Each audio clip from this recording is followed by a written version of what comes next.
स्वागत है आपका अपने YouTube चैनल मैथ लर्निंग में। आज हम लोग पढ़ेंगे प्रश्नावली 1.2 का थर्ड एग्जाम्पल और क्वेश्चन। इसके पहले वाले पार्ट में हम लोग पढ़े थे प्रश्न 1.2 का इंट्रोडक्शन और फर्स्ट और सेकंड एग्जाम्पल। आज थर्ड एग्जाम्पल में क्या पढ़ेंगे? संख्या रेखा पर √3 का स्थान निर्धारित कीजिए। थर्ड एग्जाम्पल में हम लोगों को क्या करना है? संख्या रेखा पर √3 का स्थान निर्धारित कीजिए। इसी तरह हम लोग पहले वाले पार्ट में √2 का स्थान निर्धारित किए थे। इसके लिए हम लोग क्या करेंगे? एक लंबी लाइन खींचेंगे, एक संख्या रेखा बनाएंगे, एक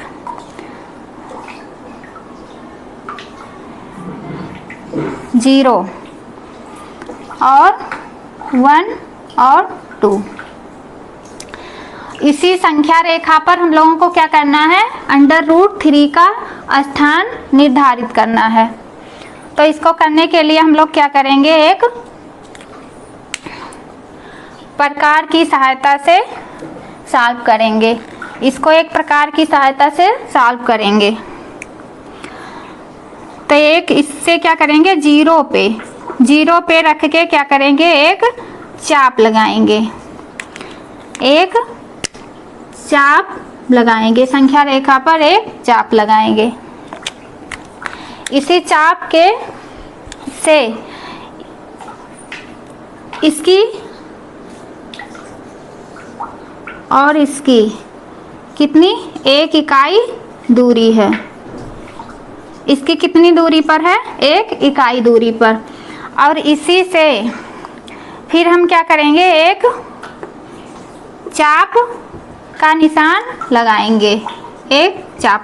लगाएंगे, इसको स्केल की सहायता से सीधा कर लेंगे। स्केल की सहायता से सीधा कर लिए।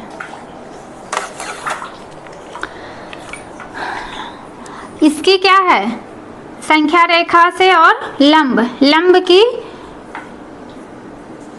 दूरी कितनी है? 1 इकाई।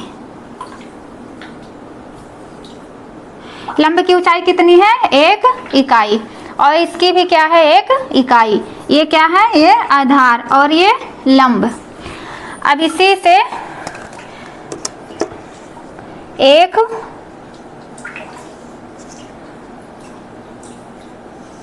रेखा खींचेंगे।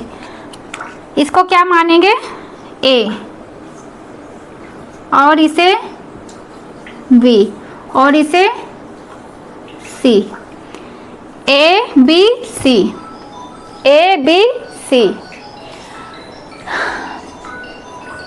तो लिखेंगे हल।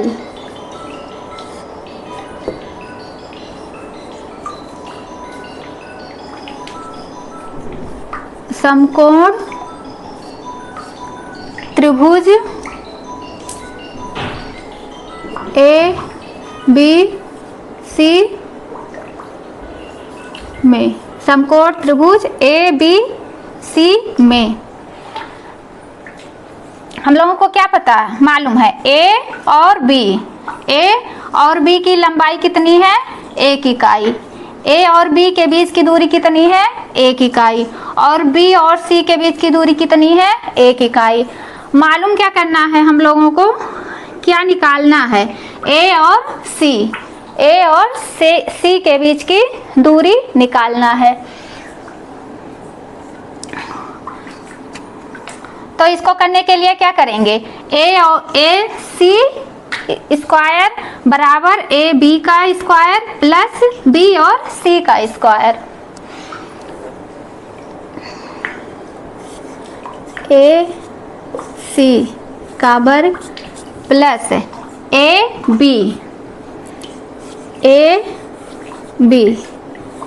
का वर्ग प्लस बी और सी का वर्ग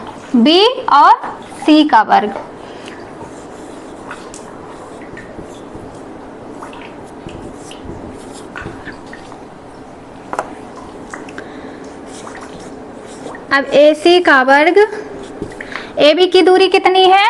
1 इकाई, 1 का वर्ग प्लस बी सी की दूरी कितनी है? 1 इकाई।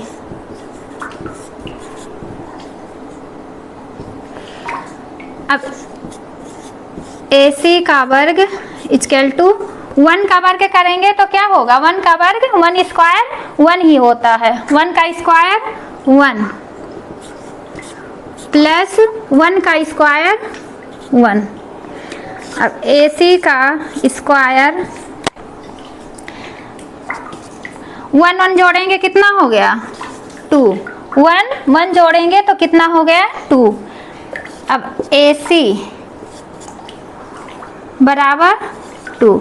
अब इसका पक्षांतर करेंगे, बराबर के वर्ग इधर लाएंगे तो ये क्या हो जाएगा?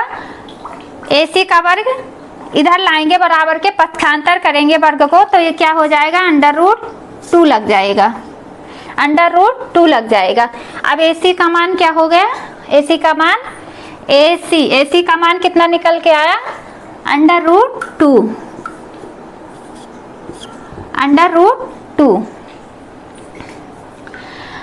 अब इसी से हम लोग क्या करेंगे? एक लंब खींचेंगे। सी से क्या करेंगे? एक लंब खींचेंगे। इतना तो आप लोग फर्स्ट पार्ट में जान चुके थे। √2 का स्थान निर्धारित किए थे, इतना हम लोग कर लिए थे फर्स्ट वाले पार्ट में, पहले जान चुके थे आप लोग। अब यहाँ से क्या करेंगे? यहाँ से एक ये क्या करेंगे? यहाँ से एक सी से एक लंब खींचेंगे, सी से एक लंब खींचेंगे। इस लंब की दूरी क्या होगी? 1 इकाई। लंब की दूरी क्या होगी? 1 इकाई। और इस लंब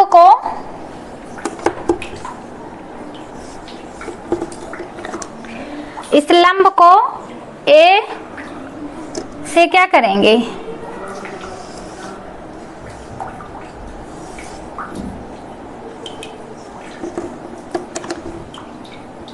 इस लंब को क्या करेंगे? इसे क्या मान लेंगे? डी। इसे क्या मानेंगे? डी। इस लंब को ए से इस दूरी को क्या करेंगे? ए और डी से मिलाएंगे। एक लंब खींचेंगे, इसकी लंबाई को ए और डी से मिलाएंगे। अब क्या लिखेंगे? पुनः सी पर एक इकाई लंबाई का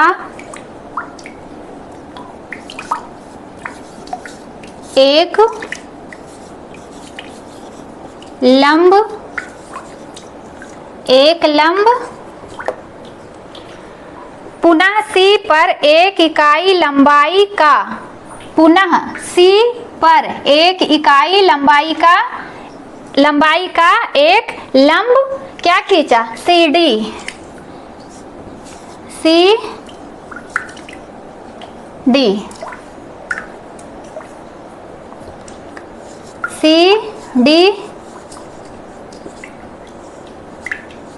खींचा तथा ए को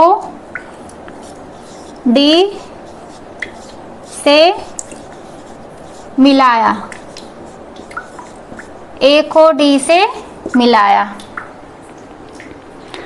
ए को डी से मिलाया, इसलिए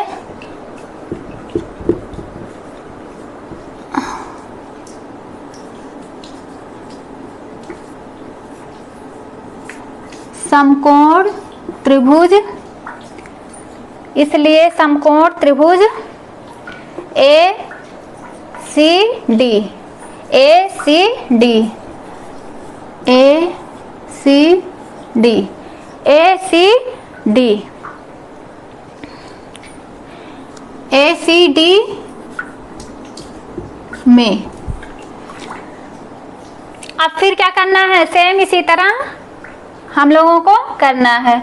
तो ए सी डी, अब किस क्या निकालना है, ए और सी क्या है हम लोगों को पहले से मालूम है। ए और सी कितना है, √2, और सी और डी कितना है, एक इकाई, एक इकाई। तो क्या कहें, ए और सी क्या ज्ञात करना है, क्या निकालना है हम लोगों को, ए और डी, ए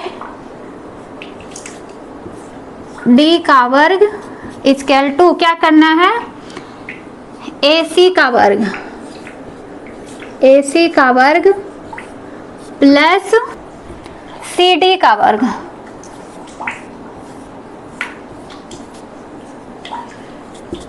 अब ए सी कितना है, ए सी कितना है, √2, √2, और सी डी कितना है, एक इकाई, √2 का वर्ग होगा और 1 का भी वर्ग होगा, और इधर कितना है, ए डी का वर्ग। अब ए डी का वर्ग स्क्वायर बराबर कितना होगा, √2 का वर्ग होगा, जैसे क्या होगा यहाँ पे √2 स्क्वायर का मतलब क्या होता है, √2 में √2 का क्या होता है, मल्टीप्लाई होता है। तब जब √2 और √2 में मल्टीप्लाई होगा तो क्या हो जाएगा, ये 2 हो जाएगा। तो ये क्या हो जाएगा, 2, और प्लस ये क्या हो जाएगा, 1 का वर्गमूल करेंगे स्क्वायर तो ये 1 का 1 ही रहता है। फिर ए डी बराबर ए डी स्क्वायर बराबर ये कितना हो गया, 2 और 1 कितना हो गया, 3। अब ए डी स्क्वायर बराबर कितना हो, स्क्वायर ए डी बराबर क्या हो गया, √3। जब ये स्क्वायर इधर आएगा, पक्षांतर होगा, तो ये 3 पे क्या लग जाएगा, √ लग जाएगा। ये इतना क्या हो गया, ए डी का मान √3 आ गया। ए डी का मान क्या आ गया, √3। ए डी का मान क्या आ गया, √3। अब क्या करेंगे,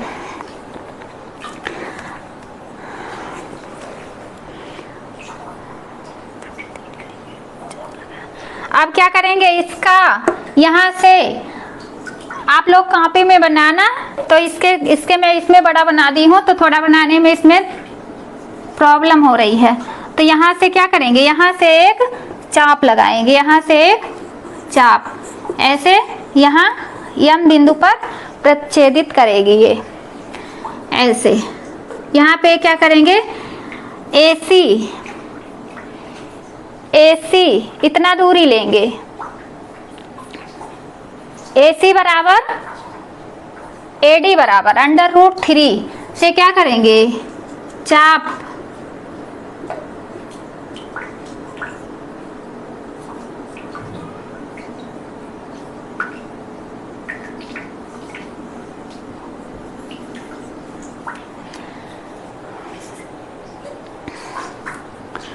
AC बराबर √3, AC बराबर √3,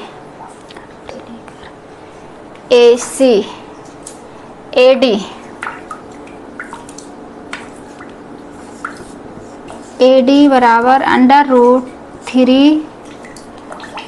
√3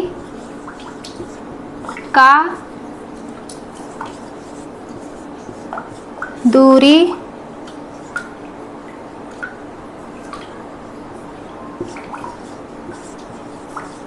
लेकर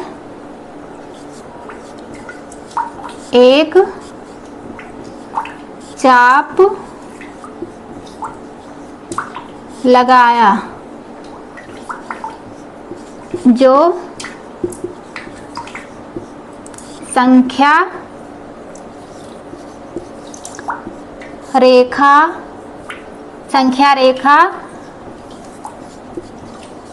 बिंदु M संख्या रेखा बिंदु M पर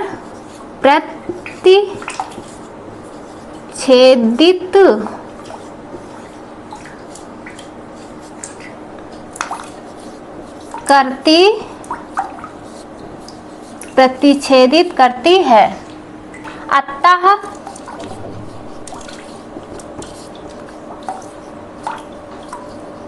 बिंदु M ही √3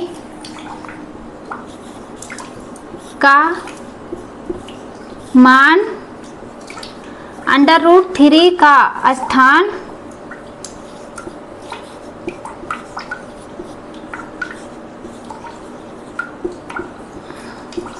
निर्धारित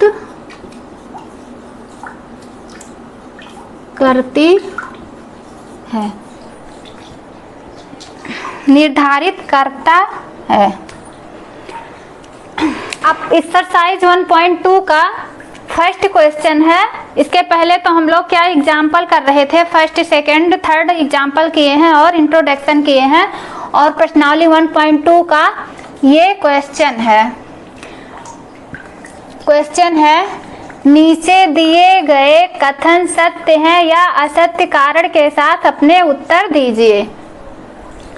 प्रत्येक अपरिमेय संख्या एक वास्तविक संख्या होती है। प्रत्येक अपरिमेय संख्या एक वास्तविक संख्या होती है। तो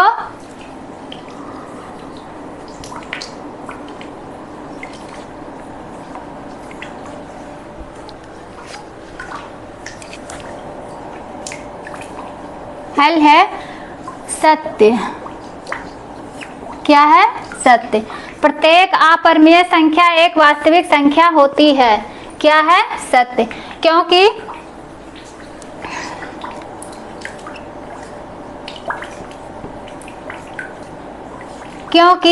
हम लोग जानते हैं अपरिमेय संख्या और परिमेय संख्या दोनों प्रकार की संख्याओं की संग्रह को क्या कहते हैं हम लोग? वास्तविक संख्या। दोनों प्रकार परिमेय और अपरिमेय संख्याओं के दोनों प्रकार की संख्याओं की संग्रह को क्या कहते हैं? वास्तविक संख्या। तो ये क्या है? सत्य। क्योंकि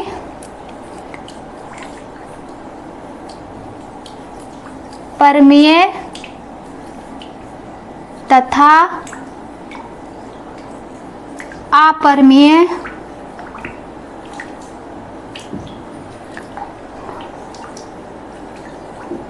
दोनों प्रकार की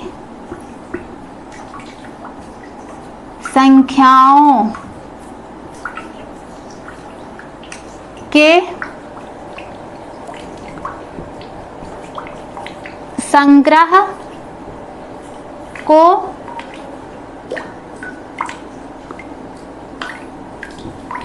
वास्तविक संख्या कहते हैं।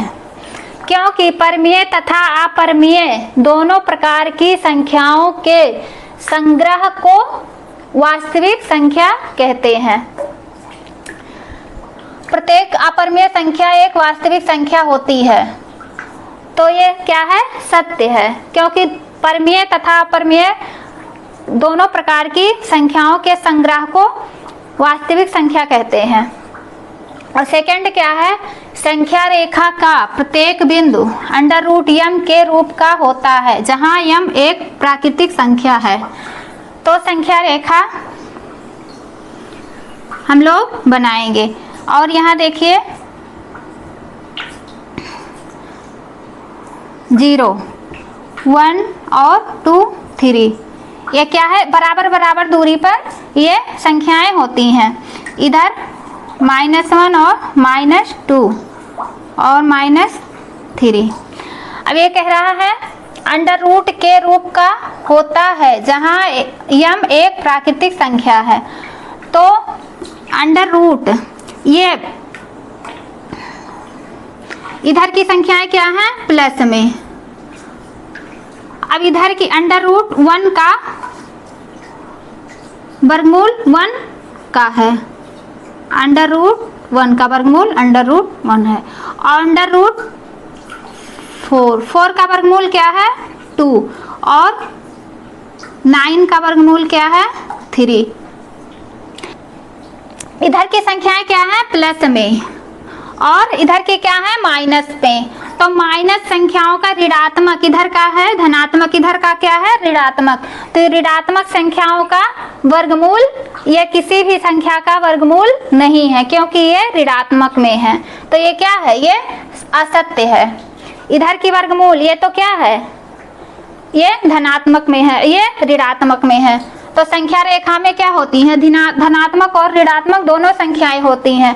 और इधर की क्या है, ये धनात्मक है, और इधर की क्या है, ये ऋणात्मक है। तो इसलिए ये क्या है, असत्य है, असत्य। क्योंकि संख्या रेखा पर ऋणात्मक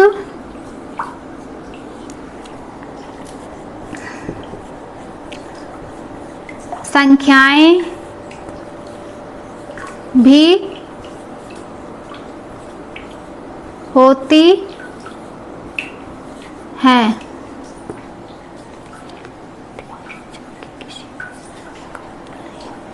जो कि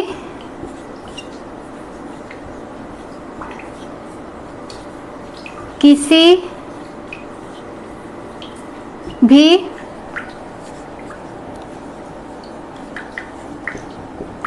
संख्या, किसी भी प्राकृतिक, किसी भी प्राकृतिक संख्या का, संख्या की वर्गमूल नहीं है।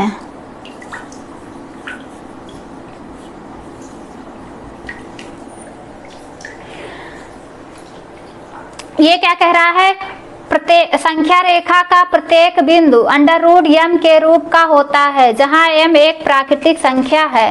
तो संख्या रेखा पर क्या होती है, धनात्मक और ऋणात्मक दोनों संख्याएं होती हैं। तो धनात्मक क्या होती हैं, वर्गमूल होती हैं, किस संख्याओं का वर्गमूल होती हैं, जबकि ऋणात्मक संख्याएं किसी भी संख्या का वर्गमूल नहीं होती हैं। थर्ड में कह रहा है प्रत्येक वास्तविक संख्या एक अपरिमेय संख्या होती है। प्रत्येक परमीय संख्या एक अपरिमेय संख्या होती है। ये कैसे हो सकता है, प्रत्येक वास्तविक संख्या एक अपरिमेय संख्या होती है। तो ये क्या है, असत्य है।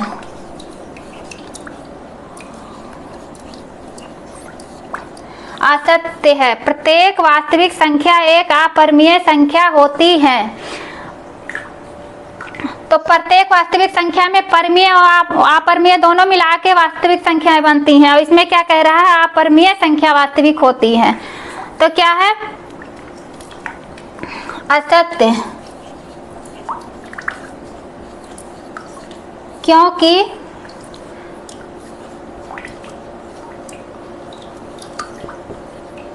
परिमेय और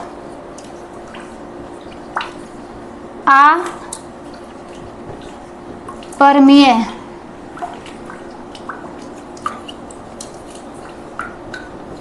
दोनों प्रकार की संख्याएं